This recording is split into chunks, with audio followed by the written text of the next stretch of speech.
The carriage wheels were not meant for her road. Eleanor Prescott heard them from the small back room of Mrs. Waverley's cottage, where she had been reading aloud from a volume of sermons the old woman had requested for the third morning in a row. The sound was distant, muffled by the snow that had fallen since midnight, and it came from the direction of the Thornfield turning, not the village. A carriage of that weight, moving at that pace on Christmas Eve morning, was not a tradesman's cart. It was not the curate's gig. It was something heavier, drawn by 4 horses at least, and it was going to her father's house. She set the book down on the table beside Mrs. Waverley's chair, her fingers very still on the cloth cover, and listened until the sound passed entirely out of hearing. Mrs. Waverley had fallen asleep. The fire needed another log. Eleanor rose and tended it, and did not think about who might be arriving at Thornfield Park on the morning before Christmas, because thinking about it would require her to remember that she had once lived there, and that she did not live there now. She had been the daughter of that house for 23 years.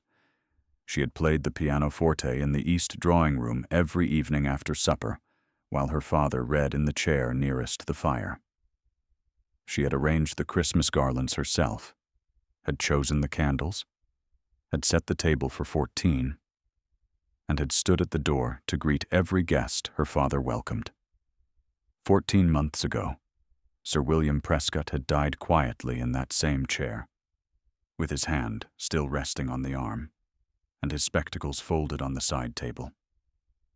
And within 6 weeks, his second wife had begun the work of making Eleanor disappear. Not all at once. Mrs. Dorothea Prescott was not a woman who acted without calculation. The displacement had been gradual, layered, and perfectly reasonable at each step. Eleanor's bedroom had been needed for a guest. Eleanor's place at the head of the household accounts had been assumed by the new Mrs. Prescott, who after all had the legal authority. Eleanor's pianoforte practice had been moved to the morning, then to the afternoon, then gently discouraged altogether when Arabella arrived and required the instrument for her own improvement. And 6 weeks ago, when a position had opened as companion to old Mrs. Waverley in her cottage 3 miles down the lane, Mrs. Prescott had suggested it with such careful kindness that Eleanor had understood it was not a suggestion at all. If you have found yourself settling in here, listening to the snow and the silence of that cottage, stay close. Eleanor's Christmas Eve was not yet over. She had taken the position. She had packed her trunk with the clothes that still fit and the shoes that were wearing at the heel. And she had left behind the things she could not carry. Her mother's hymnal, the small leather-bound book of Christmas hymns with Margaret Prescott's handwriting in the margins, still sat on the pianoforte's music stand in the east drawing room, because Eleanor had not been able to bring herself to take it from the place where her mother had always kept it. She had told herself she would come back for it. She had not come back. Mrs. Brooke, the housekeeper who had served Thornfield since before Eleanor's birth, had walked down the lane to the cottage 3 days ago with a basket of preserved pears and a face that could not quite manage its composure. She had sat in Mrs. Waverley's kitchen while the old woman slept, and she had told Eleanor what was happening at the house. Mrs. Prescott's niece, Miss Arabella Fenton, had arrived from Bath a fortnight earlier and had been installed in the best guest chamber. The house had been decorated. A Christmas Eve gathering had been planned, with 30 guests expected, and invitations had gone to 3 families of rank, including a marquis whose estate bordered the county. Mrs. Brooke's hands had been clasped tightly in her lap. She said it plain, Miss Eleanor, to Arabella in the morning room when she thought I had gone. She said, "You are the companion now." Nothing more. Mrs. Brooke had looked at Eleanor as though waiting for her to protest, to weep, to demand something. Eleanor had poured another cup of tea and asked about the preserved pears. That was the fact of it. She was the companion now. The word had a specific weight in the vocabulary of the county, and everyone who heard it understood what it meant. It meant she was not the daughter of the house. It meant she was not a guest. It meant she would not be seated at the good end of the table, would not be introduced to visitors of rank, would not be considered when the season's eligible men were catalogued by the mothers and aunts whose business it was to catalogue them. She was 24 years old, the daughter of a man the county had respected, and she was reading sermons to an elderly widow for her keep. The fact did not make her angry. It made her very precise. She folded things carefully. She kept her room immaculate. She mended her one good dress with stitches so small they could not be seen, because if the world was going to reduce her, she would at least be reduced in good order. Lord Ashworth arrived at Thornfield Park at 10:30 on Christmas Eve morning, and Mrs. Prescott met him in the entrance hall with Arabella already positioned at her elbow, wearing a gown of pale blue silk with seed pearls at the collar. The Marquis of Ashworth was 31, tall, dark-haired, with a jaw that the county's mothers had described variously as severe and as the best reason to secure an invitation to any house where he might appear. He had known Sir William Prescott. He had dined at Thornfield twice in the years before Sir William's death, and both times he had been seated beside the daughter of the house, who had played the pianoforte after supper and who had spoken to him, without affectation, about the management of tenants and the cost of drainage and the particular satisfaction of a well-kept hedgerow. He had accepted this Christmas invitation because Mrs. Prescott had written to him in October, and because 2 Christmases spent alone at Ashworth Hall since his sister's death had taught him that silence in a large house at the end of December was a punishment he no longer wished to impose on himself. He looked past Mrs. Prescott. He looked past Arabella.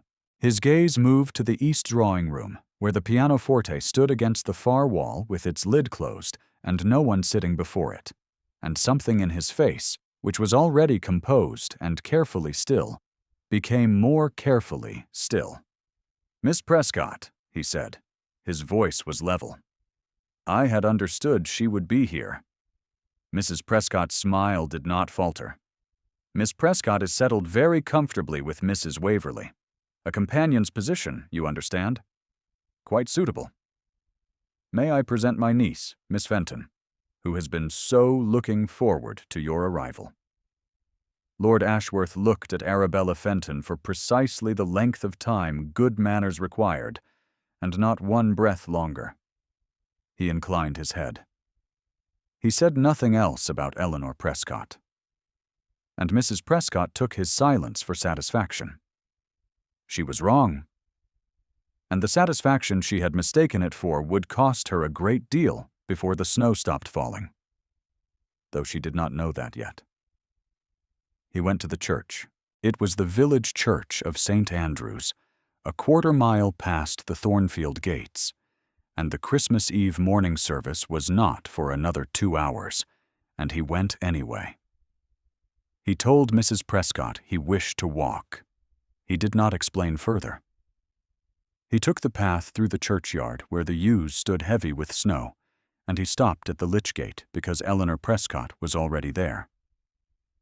She was helping Mrs. Waverley down the icy steps from the lane. The old woman was frail and slow, and Eleanor had one arm around her waist and the other hand gripping the iron rail, and her footing on the packed snow was not certain, and she did not look up. She was wearing a gray wool dress and a mantle that was too thin for the weather, and her gloves were darned at the fingertips, and she was speaking quietly to Mrs. Waverley about where to place her feet. A child, the sexton's daughter, was standing at the bottom of the steps with a torn bonnet and bare hands red from the cold. And Eleanor stopped, unwound her own scarf, and wrapped it around the child's neck without breaking her conversation with Mrs. Waverley. Lord Ashworth stood at the lych gate and watched. He had not announced himself. He had not coughed or shifted his weight on the gravel. He stood with his hands at his sides and watched a woman give away the warmth she could not afford to lose to a child who was not hers, and his face did not change, and his breathing did not change, and the only sign that anything had happened inside his chest was that his right hand moved, very slowly, to the waistcoat pocket where he kept a small cameo locket that had belonged to his sister Catherine, and pressed it once through the cloth and let his hand fall. Eleanor saw him when she turned from the child. She saw the height first, and the dark coat, and then the face, and her step faltered on the ice. He crossed the churchyard in 4 strides. His hand closed around her elbow before she could slip. "My lord." Her voice was steady. Her pulse was not.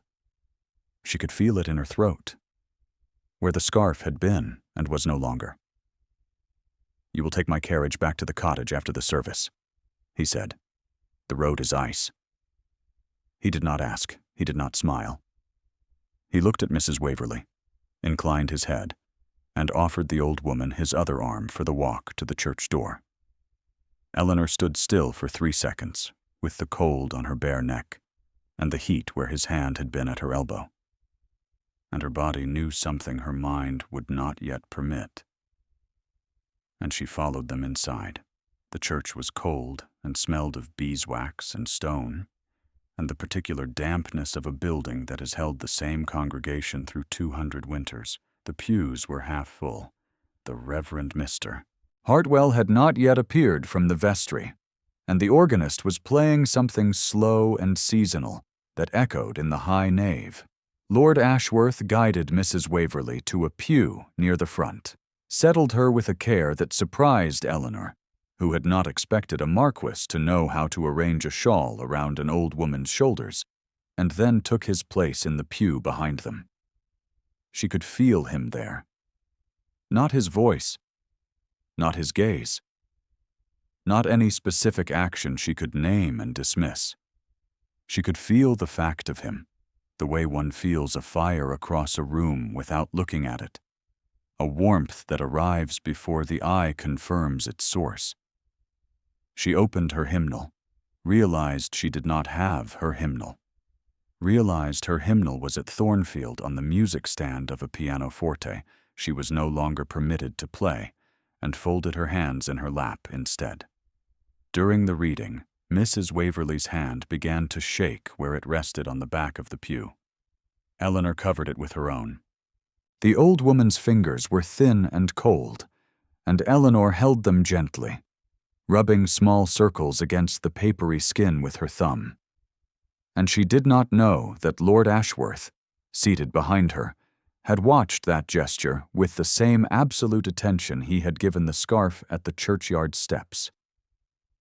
She did not know that his hand had moved again to the waistcoat pocket and rested there, and that the cameo locket beneath the cloth had pressed against his palm like a second heartbeat.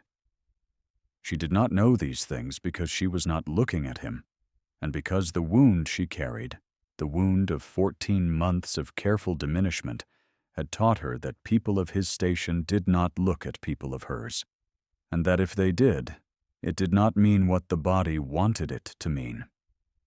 After the service, the carriage was waiting as he had ordered. Eleanor helped Mrs. Waverley into it. Lord Ashworth stood at the churchyard gate and watched the carriage pull away down the lane, and the snow was falling again, and Eleanor, through the small rear window, looked back once and saw him still standing there, his hand at his side, his face turned toward the road, and she looked away before the looking could become a thing she would have to explain to herself. The Christmas Eve gathering at Thornfield that evening held 31 guests, because Lord Ashworth had told Mrs. Prescott, in the tone of a man accustomed to having his suggestions treated as instructions, that Miss Prescott would attend. Mrs. Prescott had not been able to refuse a marquis, and the refusal would have required her to explain why Sir William Prescott's daughter was not welcome in Sir William Prescott's house at Christmas, and that explanation, spoken aloud, would have had an ugliness she preferred to leave unspoken. She had sent Mrs. Brooke to the cottage with a note. Eleanor had read it twice, folded it, placed it in her pocket, and spent the next hour mending the hem of her gray dress by the light of Mrs. Waverley's single good candle. She arrived at Thornfield at 7 o'clock. The house was lit from every window, and the drive was crowded with carriages, and the entrance hall smelled of pine garlands and hot candle wax, and the specific polish Mrs. Brooke used on the banister at Christmas. Eleanor had not stood in this hall in 6 weeks. She could feel the house around her, like a coat she had outgrown, familiar in every detail and no longer hers, and the familiarity was worse than strangeness would have been. Mrs. Prescott had placed Eleanor at the far end of the table, beside the curate and across from a widow who spoke only of her rheumatism. She had placed Arabella at Lord Ashworth's right hand, in a gown of ivory muslin with ribbon trim at the sleeves, her hair dressed with small white flowers that caught the candlelight. Arabella was pretty. Eleanor could see that plainly. She was pretty the way a room is pretty when it has been arranged by someone who understands where to place the flowers and the mirrors and the light. The prettiness was competent and specific, and entirely without surprise. Miss Prescott? Mrs. Lennox, the wife of a neighboring baronet, had looked confused when Eleanor entered the drawing-room in her mended gray dress among the silks and the jewels. "I thought you were. Well, Mrs. Prescott told us you had taken a position. A companion," she said. "Quite settled." Eleanor had smiled. She had not corrected Mrs. Lennox.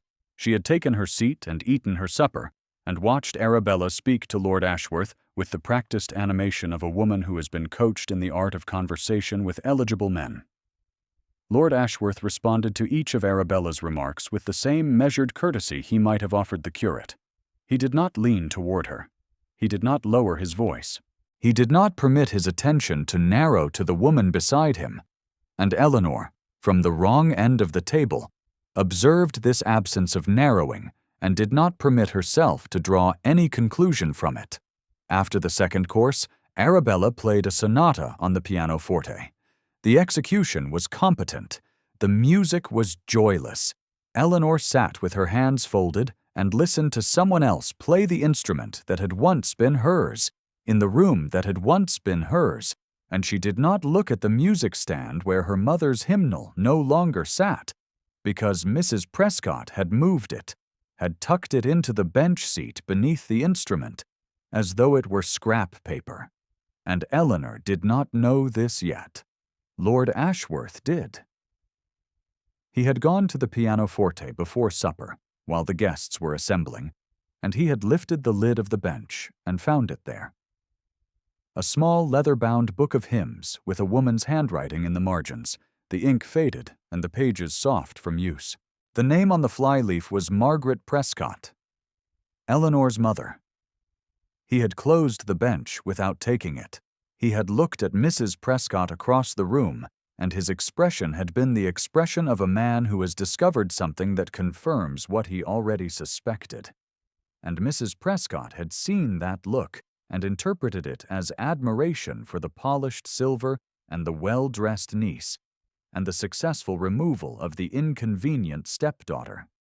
After supper, when the guests moved to the drawing-room for cards and conversation, Lord Ashworth did not sit beside Arabella. He stood by the window, where the snow was falling in the dark, and he watched Eleanor cross the room to thank Mrs. Brooke for a glass of water. He watched her hands, which were steady. He watched her posture, which was upright without rigidity. He watched the specific way she held herself among people who had decided she was no longer worth watching, and the resemblance to another woman in his memory, a woman who had held herself with exactly that kind of quiet in a room that had stopped noticing her, pressed against him from the inside like a hand against glass. His sister Catherine had been 23. She had been ill for 4 months, and he had been in London for the last 3 weeks of those 4 months, because a matter of estate business had seemed urgent, and by the time the letter reached him, she had been dead for 2 days. The cameo locket he carried had been hers. She had worn it at her throat. He had found it on her dressing table when he arrived too late, and he had carried it in his waistcoat pocket every day since, and he had not spent a Christmas in any house other than his own, because he could not bear to be warm in a room where someone else had arranged the candles and chosen the music and set the table, knowing that Catherine would never arrange anything again. He had come to Thornfield because Sir William's daughter had once spoken to him about hedgerows with the same undecorated honesty his sister had used to speak about everything, and he had come to find her, and she had not been there. He went to the cottage on Christmas morning. He walked because the carriage would have announced him, and he did not wish to be announced.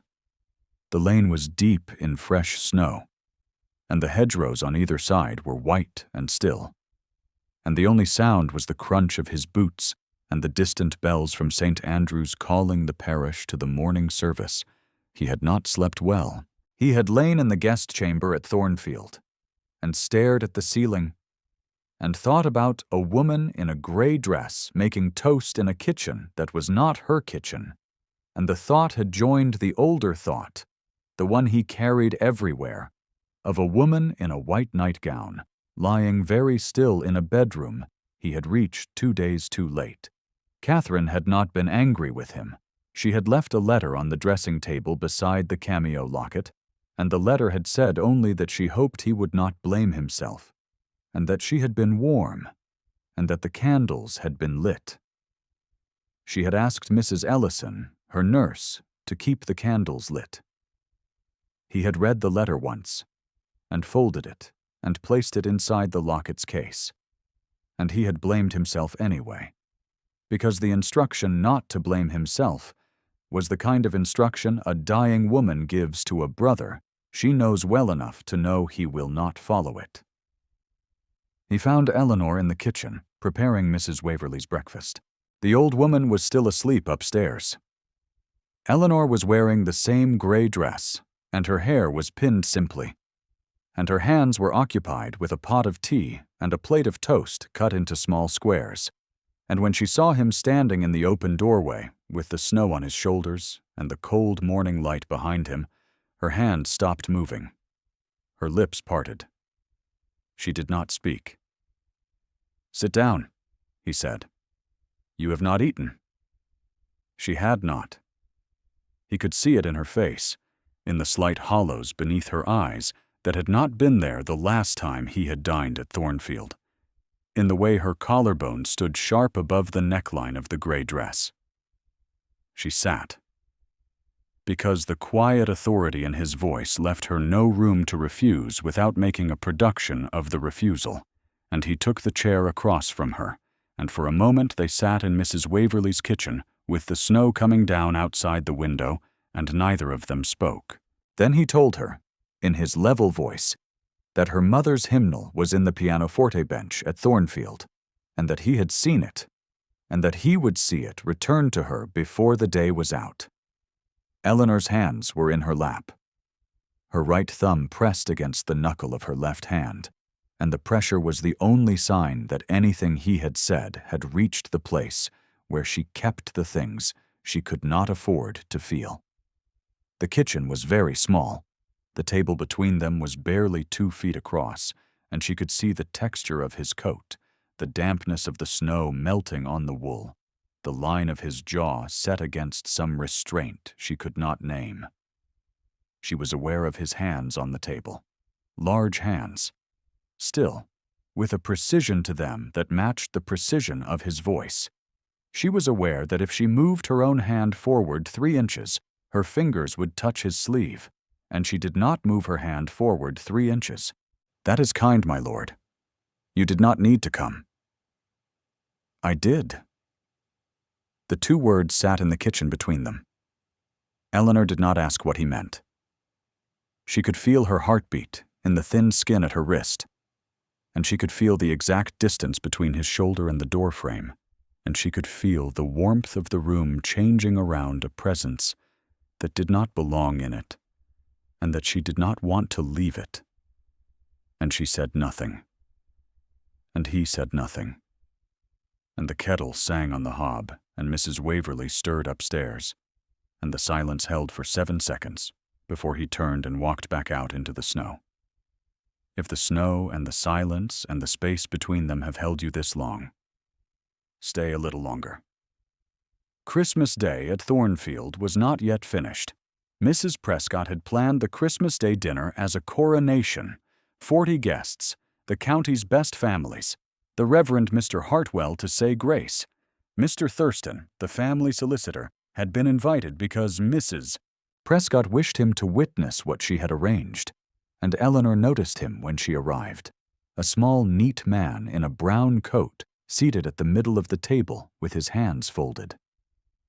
She had met Mr. Thurston once, a fortnight after her father's death, when he had explained the terms of the will in careful language that she had understood perfectly, and that Mrs. Prescott had chosen to interpret as she pleased. She had not seen him since. The table was set with the Prescott silver, the pieces her mother had chosen, the candlesticks her father had inherited from his mother. Eleanor recognized every fork, every glass, every napkin ring. She sat at the far end of the table in her mended gray dress and touched the edge of the tablecloth with her fingertip, and the linen was the same linen her mother had ordered from a draper in London the year before she died, and the touch of it was a specific small cruelty that Mrs. Prescott had not intended, and that landed anyway. Lord Ashworth was seated near the head of the table. He had not looked at Eleanor when she entered. He had not spoken to her since the kitchen that morning. She had spent the afternoon at Mrs. Waverley's cottage, helping the old woman dress for the dinner she was too frail to attend, and she had stood in her small room and looked at her gray dress in the mirror and pressed her hands flat against the fabric at her waist and breathed carefully. And she had come to Thornfield because refusing would have been an admission that it cost her something to be here, and she would not give Mrs. Prescott that admission. Mrs. Prescott rose from her chair after the second course had been cleared. She lifted her glass. She smiled at the room with the confidence of a woman who has spent 14 months building a structure she believes is unassailable. And she said that she was delighted to announce the engagement of her dear niece, Miss Arabella Fenton, to the Marquis of Ashworth. The room applauded. Arabella blushed and looked at her hands. Mrs. Lennox turned to the woman beside her and said, loudly enough for Eleanor to hear from her seat at the far end of the table, "Well, and why not? I am told the former Miss Prescott is merely the companion now." Mrs. Prescott said as much. "The niece is the natural choice." Eleanor's vision narrowed. The candles on the table seemed very bright, and the faces around her seemed very far away, and the sound of the applause was the sound of a door closing on the last room in the world where someone might have seen her. She looked at Lord Ashworth. His face had not changed. His fork rested beside his plate, untouched since the announcement. He was looking at Mrs. Prescott with an expression Eleanor could not read, and in the 3 seconds during which she tried to read it, she felt the last of her careful composure shift beneath her, and she understood that she had permitted herself to hope, and that the hope had been wrong, and that she would now need to survive its wrongness with the same precision she had used to survive everything else. She stood. The chair scraped against the floor. The room turned to look at her. The companion, the inconvenient stepdaughter, the woman in the mended gray dress at the wrong end of the table. "I wish Miss Fenton every happiness," Eleanor said. Her voice was clear. Her hands were at her sides. "And I thank you, Mrs. Prescott, for the generosity of including me tonight. I will return to Mrs. Waverley's now." She turned toward the door. She took 3 steps. The room watched her go. And in that watching was the entire machinery of the world she had been born into. The machinery that sorts women into categories and files them under labels, and does not look back once the sorting is done. Lord Ashworth's chair did not scrape. It moved without sound, as though he had rehearsed the motion, and he was standing before she reached the door. He did not cross the room in haste. He crossed it in 4 measured strides, the same number he had used at the churchyard gate, and he stopped in front of Eleanor Prescott, and the room went silent with the specific quality of silence that occurs when 40 people realize, simultaneously, that they have misunderstood the situation entirely. He looked at Mrs. Prescott. He looked at Arabella. He looked at the room. Then he looked at Eleanor. And his face, which had been composed and carefully still since the moment he arrived at Thornfield, was no longer still. The stillness had cracked. Beneath it was something unguarded and certain and absolutely specific. The face of a man who has spent 2 years carrying a locket in his pocket and who has walked through snow to a kitchen where a woman in a gray dress was making toast for someone else and who will not permit the door to close. "There has been no engagement to Miss Fenton," he said. His voice carried to every corner of the room without rising. "The only engagement I have made is to Miss Prescott." 10 words. Eleanor's breath left her. The room held its breath in the same instant, 40 people suspended in the same caught air. And then the Reverend Mr. Hartwell set down his glass, and Mrs. Brooke, who was standing at the sideboard with tears running openly down her face, pressed her hand to her mouth, and Mrs. Lennox turned to her neighbor with her lips parted and no sound coming from them. Mrs. Prescott's smile remained in place for 3 more seconds. It held the way a glass holds before it falls. Then her hand moved to the table's edge, and her grip whitened, and the structure she had spent 14 months building shifted visibly beneath her. She looked at Mr. Thurston. She looked at Arabella. She looked at the 40 faces turned toward her. And in those faces she saw the recognition she had spent 14 months preventing.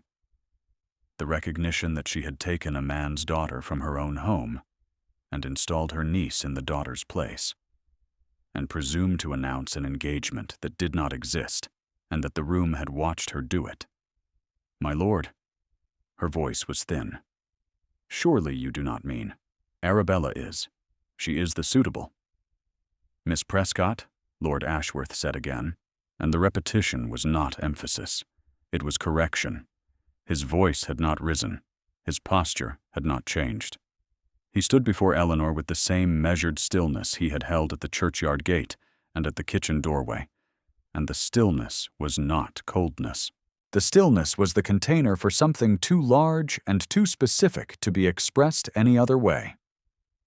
Mr. Thurston rose from his seat at the middle of the table, where he had watched the evening's events with the particular attentiveness of a man who holds a will he has not yet been asked to read. "If I may," he said. He produced a folded document from his coat, and the room turned to look at him, and the shift in attention was the shift of a courtroom when the evidence arrives. "Sir William Prescott's will provides that Miss Eleanor Prescott inherits Thornfield Park in full upon marriage or upon reaching the age of 25. The estate's management by Mrs. Prescott is an interim arrangement only. It was never intended to be permanent, and it was certainly never intended to include the removal of Sir William's daughter from her own home." The room was silent. The candles guttered. Mrs. Prescott's hand on the table's edge had gone white at the knuckles, and the color in her face had changed from the flush of confidence to something grayer, something smaller. The color of a woman who has been weighed in public and found wrong. She did not protest. She did not argue with the solicitor. She sat down, and the motion was not graceful, and the room watched her sit with the particular attention a room gives to a person it has just finished reassessing. Arabella's cheeks were very red. She stared at the tablecloth. The white flowers in her hair, which had looked festive an hour ago, looked merely young now. The decoration of a girl who had been positioned in a game she had not designed. Mrs. Lennox, who had spoken the words merely the companion loudly enough for Eleanor to hear, pressed her napkin to her mouth and did not speak. The Reverend Mr. Hartwell cleared his throat and looked at his hands. Mrs. Brooke, at the sideboard, was no longer trying to hide that she was weeping. She wept openly. With one hand pressed to her mouth, and the other gripping the edge of the silver tray she had been carrying. And the tray shook, and she did not set it down. Eleanor had not moved. She stood 3 steps from the door, in the mended gray dress, with her hands at her sides, and her face turned toward Lord Ashworth.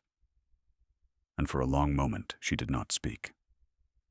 Then she said, in the same clear voice she had used to wish Arabella happiness, "You did not need to do that." "Eleanor," he said. Her given name. The first time he had ever used it, and the sound of it in his low, level voice was a specific thing, weighted and deliberate, like a key turning in a lock that had been closed for 14 months. She did not answer with words. Her hand came up, and her fingers touched his sleeve at the wrist, and the touch was so light it might have been the brush of a cuff, and it was not. And he knew it, and she knew it, and the room that had decided she was merely the companion knew it. Mrs. Prescott did not speak again that evening. Arabella was taken home by her mother's carriage the following morning. The Reverend Mr. Hartwell noted in his diary that the Christmas Day dinner at Thornfield Park had been the most surprising he had attended in 30 years, and he did not elaborate, because some things are better left to the people who were present.